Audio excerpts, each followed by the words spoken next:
Pop singer जिसने न सिर्फ 90s में अपनी आवाज का जादू बिखेरा बल्कि अपनी जबरदस्त एक्टिंग का भी लोहा मनवाया। रोने को हम पड़ोस की सखियां भी लाएंगे। बेहद खूबसूरत ये पॉप सिंगर अपने कई सुपरहिट एल्बम्स और गानों के लिए बहुत पॉपुलर थी।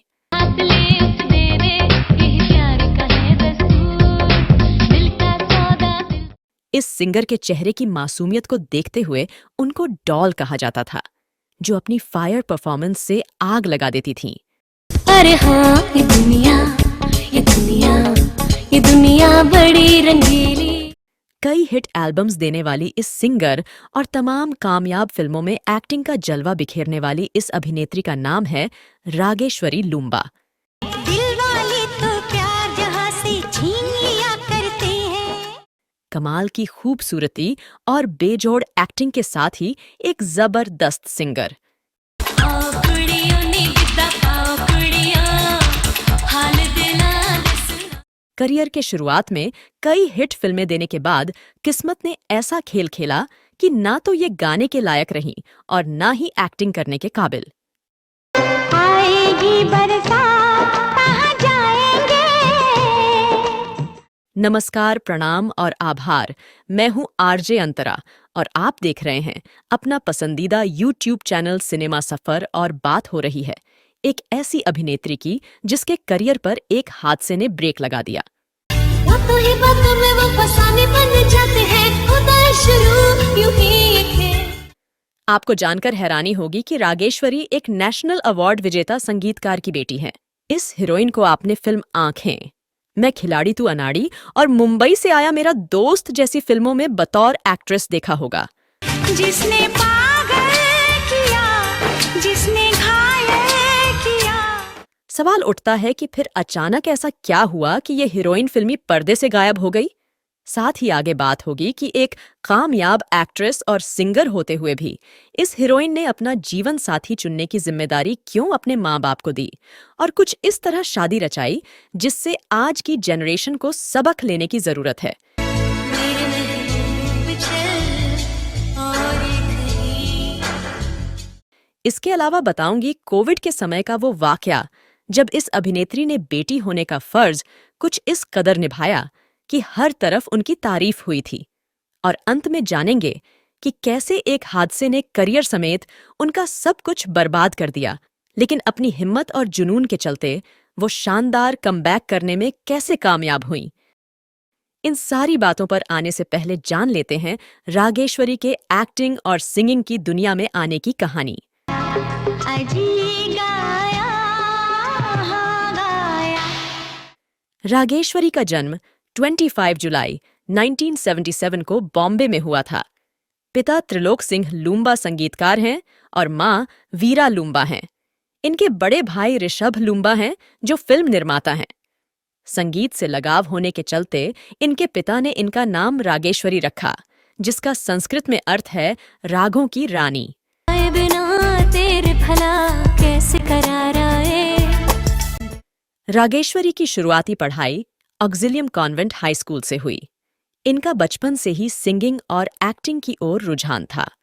बेटी की इस फील्ड में रुचि को देखकर इनके पिता ने चाइल्ड आर्टिस्ट और मॉडल के तौर पर ब्रेक दिलाने के लिए कई विज्ञापन एजेंसियों के चक्कर लगाए। कोका-कोला दिल वालों के लिए। जब वो 13 साल की थीं, तब उन्होंने बॉबी देओल की पहली फिल्म बादल के लिए ऑडिशन दिया था, लेकिन कुछ वजहों से तब ये फिल्म बंद हो गई थी। इस बीच पढ़ाई के साथ रागेश्वरी अपने पिता के अलावा कई अन्य माध्यमों से संगीत की पेशेवर शिक्षा लेती रहीं।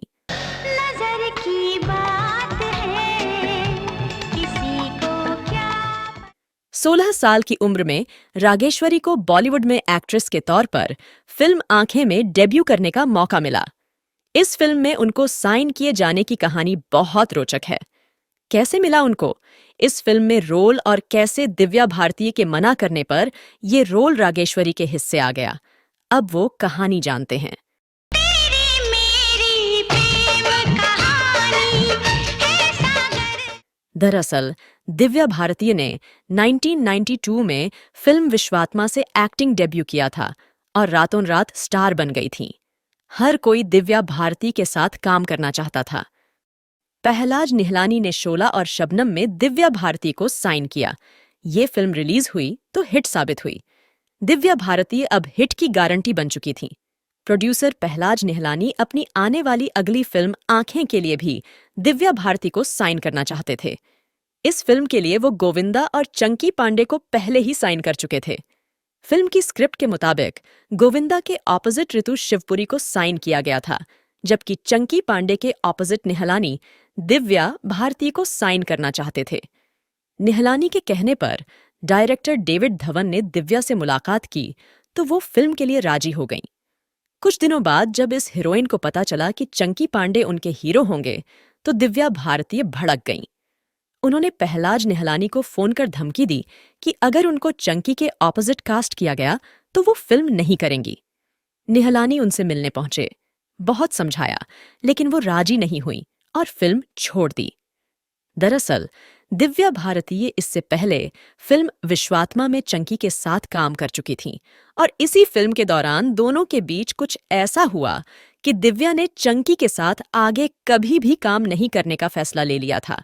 बताया जाता है कि फिल्म विश्वात्मा के दौरान वो चंकी के व्यवहार से नाखुश थीं। Osaka Muraya, oh yeah, yeah, yeah, yeah. Divya के इनकार के बाद सवाल था कि अब फिल्म में किसे लिया जाए।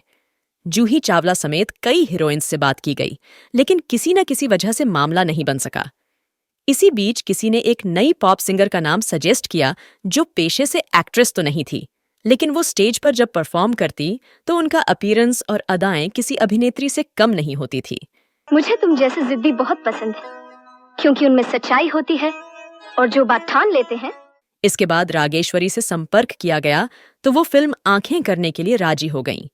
ये फिल्म बनकर तैयार हुई और रागेश्वरी लूम्बा ने 1993 में अपनी पहली फिल्म आंखें से बॉलीवुड में डेब्यू किया। इस फिल्म में नई नवेली इस एक्ट्रेस की चंकी पांडे के साथ खूब जोड़ी जमी और इसके कई गाने खूब पसंद किए गए। जब हम नहीं होंगे तुम्हें हम याद आएंगे। इसके बाद रागेश्वरी 1994 में आई फिल्म मैं खिलाड़ी तू अनाड़ी में अक्षय कुमार की बहन शिवांगी के रोल में नजर आईं।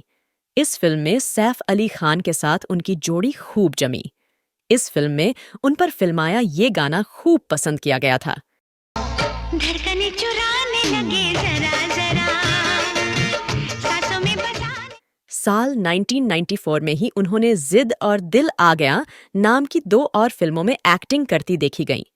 फिल्मों में उम्मीद के मुताबिक कामयाबी नहीं मिल पा रही थी, तो रागेश्वरी ने एक बार फिर अपने सिंगिंग करियर पर फोकस करना शुरू किया।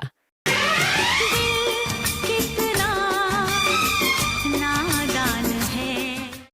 1995 के बाद वो अपने पिता के साथ मिलकर एल्बम निकालने की योजना पर काम करने लगीं। दरअसल बचपन में रागेश्वरी अपने दोस्तों के बीच राग्ज नाम से मशहूर थीं। फिल्म आंखें की कामयाबी के बाद 1997 में 20 साल की उम्र में रागेश्वरी का पहला एल्बम दुनिया रिलीज हुआ, जिसमें उन्होंने खुद एक्टिंग भी की थी। ये एल्बम मार्केट में आने के बाद इसके गाने खूब पसंद किए गए और वो रातों रात स्टार बन गईं। बल्ले आओ कुड़ियों नी गिद्दा आओ कुड़ियों। पहले एल्बम की कामयाबी के बाद रागेश्वरी का दूसरा एल्बम दुनिया, चाहत और रफ्तार नाम से रिलीज हुआ। इस एल्बम के गाने भी लोगों के बीच काफी मशहूर हुए। इनके ज्यादातर एल्बम्स की म्यूजिक कंपोजिशन रागेश्वरी के पिता ही करते थे और इनके भाई इसके प्रोड्यूसर होते थे। एक दिल क्या करे तन्हा, दर्द में डूबा जाए। 90 के दशक में रागेश्वरी जाना माना नाम बन चुकी थीं, जो न सिर्फ एक्ट्रेस के तौर पर अपनी पहचान बना चुकी थीं, बल्कि सिंगिंग की दुनिया में भी एक पॉपुलर नाम बन गई थीं। 1997 के बाद रागेश्वरी सिंगिंग पर फोकस कर अपने करियर को एक नया मोड़ दिया। फिल्मों से दूर सिंगिंग में जब इस एक्ट्रेस ने अपनी किस्मत आजमाई तो उनकी गाड़ी यहां भी चल निकली। वो एक सिंगर के रूप में लोगों के दिलों में उतर गईं। होठों पे बार बार बस यही पुकारा है, आए बिना। 1997 से 1999 के बीच रागेश्वरी ने 4 एल्बम रिलीज किए। अब वो सबसे पॉपुलर पॉप स्टार थीं। ये उस वक्त देश विदेश घूमकर कॉन्सर्ट कर रही थीं।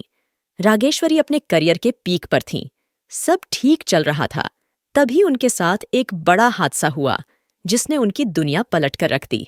मैं देवेंद्र नाथ मोदी की लड़की हूँ। मुझसे इश्कबाजी करोगे तो 3 साल जेल में चक्की पिसवाऊंगी। साल 1999 के दिसंबर में रागेश्वरी अपने एल्बम ए 2K की शूटिंग के दौरान मलेरिया की चपेट में आ गईं।